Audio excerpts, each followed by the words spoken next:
जय हिंद दोस्तों। 4 अक्टूबर सन 1957 को सोवियत संघ, जिसे यूएसएसआर यानी union of Soviet socialist republics के नाम से भी जाना जाता है, के द्वारा सबसे पहले अंतरिक्ष में आर्टिफिशियल सैटेलाइट को छोड़ा जाता है। इस सैटेलाइट का आकार एक गेंद के जैसा था, जिसका व्यास 58 सीएम और इसका द्रव्यमान बताया जाता है 83.6 केजी था। 29,000 किलोमीटर प्रति घंटा की चाल से चलने वाला यह सैटेलाइट पृथ्वी की एक पूर्ण परिक्रमा करने में मात्र 96.2 मिनट में सक्षम हुआ। इस सैटेलाइट में कुल 4 एंटीना लगे थे, जिसके द्वारा 20.005 और 40.002 मेगाहर्ट्ज के द्वारा सिग्नल दिया जाता था। विश्व भर के रेडियो ऑपरेटरों को सिग्नल देने वाला यह सैटेलाइट स्पुतनिक 1 के नाम से जाना जाता है और बताया जाता है कि यह मात्र 21 दिनों में ही नष्ट हो गया था, क्योंकि 26 अक्टूबर 1957 को इसकी बैटरी खत्म हो गई थी, जिसके कारण यह वायुमंडल में गिर गया था। इस सैटेलाइट को कजाकिस्तान के ट्यूटम से छोड़ा गया था और इसकी सफलतापूर्वक प्रक्षेपण के बाद इसने अंतरिक्ष दौड़ को शीत युद्ध यानी कोल्ड वार का एक हिस्सा बना दिया, क्योंकि जिस समय इस सैटेलाइट को छोड़ा गया था उस समय यूएसए और यूएसएसआर के बीच कोल्ड वार चल रहा था। और इस स्पुतनिक 1 ने एक अजनबी दुनिया की सैर के लिए मानव के दिलों में एक आग भड़का दिया और कहा जाता है कि स्पुतनिक 1 का अर्थ जीवन साथी या जीवन यात्रा होता है। तो आइए आज के इस वीडियो में हम लोग सैटेलाइट के इतिहास के बारे में सब कुछ समझते हैं कि सैटेलाइट क्या है, इसे कैसे अंतरिक्ष में छोड़ा जाता है, यह कैसे कार्य करता है, इससे कितने पार्ट्स होते हैं, हर एक पार्ट्स का नाम, फंक्शन क्या होता है, और सबसे मुख्य बात कि सैटेलाइट के ऊपर पृथ्वी का ग्रेविटेशनल फोर्स क्यों नहीं काम करता है। अक्सर यह सवाल दिमाग में आता है कि सैटेलाइट के ऊपर पृथ्वी का आकर्षण बल क्यों नहीं काम करता है। तो बने रहिए इस वीडियो के अंत तक। चलिए इस वीडियो को शुरू करते हैं। Lift off normal. Here we have a majestic Tejas Chandrayaan 3 spacecraft.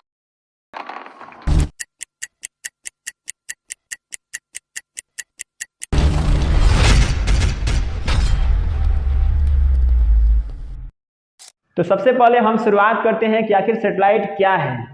देखिए, सैटेलाइट एक मानव निर्मित वस्तु होता है जिसे आमतौर पर किसी अंतरिक्ष यान के द्वारा किसी अंतरिक्ष के खगोलीय पिंड के कक्षाओं में रखा जाता है। इनका उपयोग कई प्रकार से किया जाता है, जैसे संचार रिले, मौसम पूर्वानुमान, नेविगेशन, टेलीकास्टिंग, साइंटिफिक रिसर्च और पृथ्वी का ऑब्जर्वेशन करने में। साथ ही साथ बाढ़, सूखा, जंगल में लगे आग और वनों की कटाई के निगरानी पर भी किया जाता है। इसके अलावा सैटेलाइट को सेना उपयोग, प्रारंभिक चेतावनी, सिग्नल इंटेलिजेंस और हथियार के डीलिंग के ऊपर भी निगरानी के लिए किया जाता है।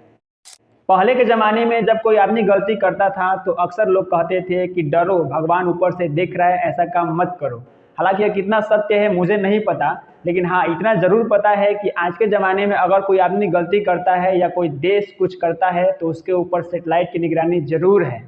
तो इस तरह हम ये कह सकते हैं कि आज के ज़माने में भगवान के अलावा सैटेलाइट भी हमारे ऊपर नज़र रख रहा है। अब हम समझते हैं कि सैटेलाइट की शुरुआत कैसे हुई। इसको समझने के लिए हमें न्यूटन्स कैनन बॉल यानी न्यूटन के तोप का गोला सिद्धांत नियम को समझना पड़ेगा। सन 1687 ईस्वी में विज्ञान के जाने माने महान वैज्ञानिक सर आइजैक न्यूटन ने अपनी बुक फिलोसफिया नेचुरलाइज्ड प्रिंसिपिया मैथमेटिका में एक प्रयोग किया। इसमें इन्होंने एक ऊंचे पहाड़ से एक तोप के गोला को क्षैतिज रूप में छोड़ा, जैसा कि आप इस वीडियो में देख सकते हैं। जब इस तोप से गोला को फायर किया गया तो देखा गया कि इसकी स्पीड कम होने के कारण यह नज़दीक ही गिर गया। जब थोड़ी और स्पीड को बढ़ाया गया तो देखा गया कि और दूर गिरा, और थोड़ी स्पीड बढ़ाया गया तो देखा गया कि ये और दूर जाके गिरता है। और एक ऐसा समय आया जब तोप के गोले को लगभग 8 किलोमीटर प्रति सेकंड की रफ्तार से क्षैतिज रूप में छोड़ा गया तो पाया गया कि यह एक तरह से वृत्तीय पथ पर घूमना शुरू करता है। अगर इसके गति में कोई अवरोध उत्पन्न न हो, कोई बाह्य बल कार्य न करे, तो न्यूटन के प्रथम गति के नियम से यह गति करता ही रहेगा।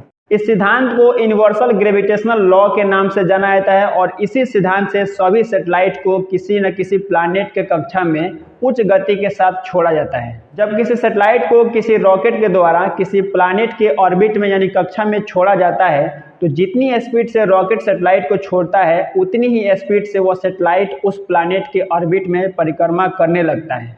और पृथ्वी का जो ग्रेविटेशनल फोर्स है इसको वृत्तीय पथ पर घूमने में मदद करती है, इसको बैलेंस प्रदान करती है। और यही कारण है कि कोई भी सैटेलाइट पर पृथ्वी का ग्रेविटेशनल फोर्स के कारण वह पृथ्वी के नीचे खींच कर नहीं गिरता है। अब बात करते हैं कि सैटेलाइट कितने टाइप्स के होते हैं। सैटेलाइट दो प्रकार के होते हैं, पहला नेचुरल सैटेलाइट और दूसरा आर्टिफिशियल सैटेलाइट, यानी एक प्राकृतिक उपग्रह और दूसरा मानव निर्मित यानी कृत्रिम उपग्रह। प्राकृतिक उपग्रह वैसे उपग्रह होते हैं जिसे मानव ने नहीं बनाया है बल्कि ईश्वर ने, प्रकृति ने उसे बनाया हो। आप भी ज्योग्राफी में क्लासों में पढ़े होंगे कि पृथ्वी का एक सैटेलाइट यानी उपग्रह चंद्रमा को मनाया जाता है जो प्राकृतिक यानी नेचुरल सैटेलाइट है। इसके अलावा मंगल जिसे मार्स कहा जाता है, इसके कुल 2 सैटेलाइट हैं, फोबोस और डिमोस। बृहस्पति जिसे जुपिटर कहा जाता है, यह सबसे बड़ा प्लैनेट भी है और इसके टोटल सैटेलाइट्स 88 हैं, जिसमें सबसे बड़ा सैटेलाइट गैमीनेड का नाम आता है। शनि जिसे सैटर्न के नाम से जाना जाता है, इसके टोटल 66 सैटेलाइट हैं, जिसमें मुख्य नाम टाइटन का आता है। इसके अलावा अरुण यूरेनस जिसके 27 सैटेलाइट्स हैं और वरुण नेपच्यून जिसके 16 सैटेलाइट्स हैं। यहाँ पर हम इन नेचुरल सैटेलाइट्स के बारे में चर्चा नहीं करेंगे, हमारा मेन टॉपिक है आर्टिफिशियल सैटेलाइट, इसीलिए हम लोग आर्टिफिशियल सैटेलाइट के बारे में ही यहाँ पर चर्चा करेंगे। एक सैटेलाइट के मुख्यतः 7 हिस्से होते हैं। पहला हाउसिंग यानी कमांड, दूसरा कमांड एंड डाटा हैंडलिंग, तीसरा गाइडेंस एंड स्टेबलाइजेशन, चौथा थर्मल कंट्रोल, पांचवा ट्रांसपोंडर, छठा एंटीना और सातवां पावर सप्लाई। अब एक एक करके समझते हैं। हाउसिंग सैटेलाइट के सबसे बाहरी हिस्सा को कहते हैं जो अंतरिक्ष के वातावरण से सैटेलाइट को रक्षा करता है। इसके दूसरे भाग को कमांड एंड डाटा हैंडलिंग कहते हैं। इसके द्वारा सैटेलाइट में सभी प्रकार के कमांड्स को और डाटा को हैंडल किया जाता है।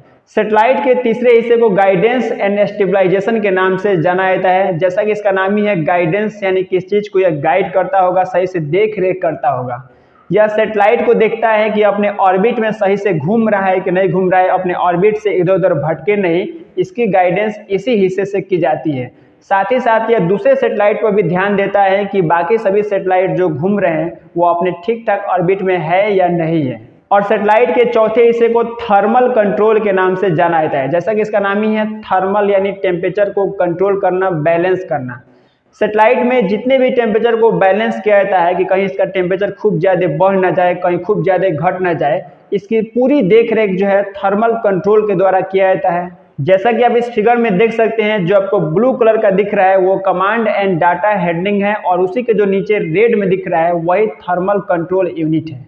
और इस सैटेलाइट का सबसे जो मेन और पांचवा पार्ट है उसे हम ट्रांसपोंडर के नाम से जानते हैं। किसी भी सैटेलाइट में ट्रांसपोंडर एक बहुत ही मेन पार्ट होता है, क्योंकि पृथ्वी के द्वारा जितने भी डिफरेंट फ्रीक्वेंसी पर सिग्नल को छोड़ा जाता है वो सारे सिग्नल को यही ट्रांसपोंडर कैच करता है। जैसा कि पृथ्वी पर जगह जगह पर सैटेलाइट स्टेशन को बनाया जाता है और इन्हीं सैटेलाइट स्टेशन से सारे सैटेलाइट को कनेक्ट करके और उन्हें कंट्रोल करके रखा जाता है। पृथ्वी से जितने भी सिग्नल को सैटेलाइट के पास भेजा जाता है उन्हें हम अपलिंक सिग्नल के नाम से जानते हैं। और जब ट्रांसपोंडर इन्हें कैच करके रिसीव करके उन्हें पुनः फ्रीक्वेंसी में चेंज करके और उन्हें पुनः पृथ्वी के दूसरे सैटेलाइट स्टेशन के पास भेजता है, उन्हें हम डाउन लिंक सिग्नल के नाम से जानते हैं। और इन सभी सिग्नल को सैटेलाइट में लगे एंटीना के द्वारा रिसीव किया जाता है। जैसा कि आपको भी पता है कि किसी भी कार्य को करने के लिए एनर्जी चाहिए यानी ऊर्जा चाहिए, ठीक इसी तरह सैटेलाइट को इन सभी कार्य को करने के लिए उन्हें एनर्जी चाहिए और वह एनर्जी इन्हें मिलती है इलेक्ट्रिक सप्लाई से।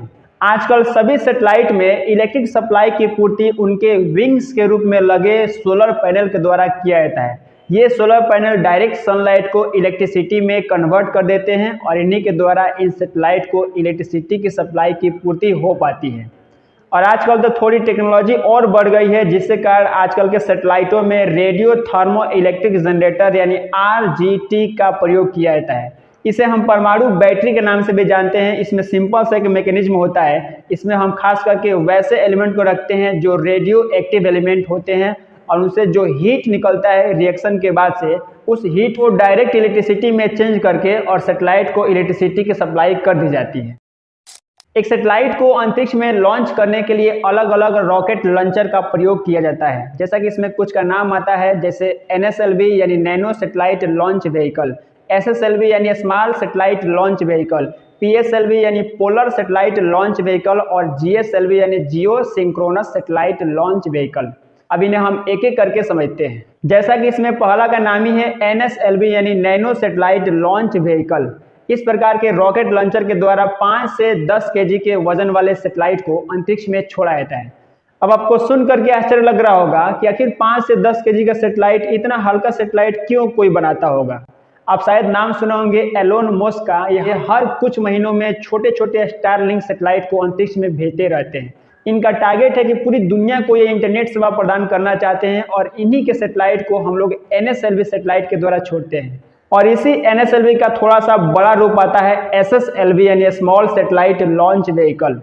जैसा कि आप नाम कंपेयर कर सकते हैं, NSLV यानी नैनो, यानी जो छोटे वजन वाले सैटेलाइट को ऊपर भेजता है, और जो सब थोड़े ज्यादा द्रव्यमान वाले होते हैं, थोड़ा सा बड़े, उन्हें SSLV लॉन्चर के द्वारा अंतरिक्ष में भेजा जाता है। और इसके तीसरे बड़े रूप को हम लोग PSLV के नाम से जानते हैं, यानी पोलर सैटेलाइट लॉन्च व्हीकल। इस प्रकार के रॉकेट लॉन्चर के द्वारा हम लोग 1200 केजी तक के सैटेलाइट को पृथ्वी से लगभग 900 किलोमीटर ऊंचाई तक लॉन्च कर सकते हैं। इसी रॉकेट लॉन्चर के द्वारा चंद्रयान 1 को आंध्र प्रदेश के श्रीहरिकोटा से सतीश धवन प्रक्षेपण केंद्र से छोड़ा गया था। और सबसे हेवी पावरफुल जो रॉकेट लॉन्चर है उसका नाम है GSLV यानी जियो सिंक्रोनस सैटेलाइट लॉन्च व्हीकल।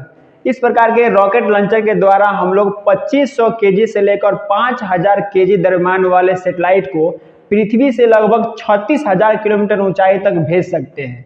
और आपको जान करके आश्चर्य होगा कि चंद्रयान 2 को इसी GSLV लॉन्चर के द्वारा लॉन्च किया गया था।